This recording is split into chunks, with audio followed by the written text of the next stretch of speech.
அசைவம் சாப்பிடலாமா சாப்பிடக்கூடாதா?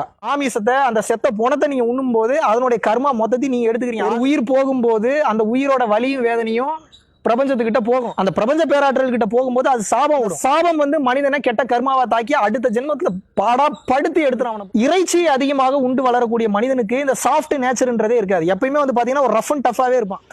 மூணாவது மெயினான காரணம் இப்ப நான் சொல்றேன். உங்க வீடு தீப்பிடிச்சு எரியும் போது நீங்க முதலில் காப்பாற்றுவது எது? ஃப்ரிட்ஜுக்குள்ள இருக்கிற கேரட்டையோ கத்திரிக்காயோ பீன்ஸையோ முருங்காயோ போய் ஐயோ இதுக்கெல்லாம் உயிர் இருக்கு நான் போய் காப்பாத்துறீங்க. நீங்க இல்ல என் நாயும் என் பூனையும் காப்பாத்தணும், முதல்ல அதுக்கு உயிர் இருக்கு வலிக்குதுன்னு போய் காப்பாத்துறீங்க. இப்ப மட்டும் உங்களுக்கு எங்க வருது இந்த ஞானம்? உண்மையாவே டேஸ்ட் உங்களுக்கு என்ன சிக்கனா கொடுக்குது? அதுல தடவக்கூடிய மசாலா தான் கொடுக்குது. தனி சிக்கன் எடுத்து நீங்க கடிச்சு பாருங்க, உங்களுக்கு டேஸ்ட் கிடைக்குமா?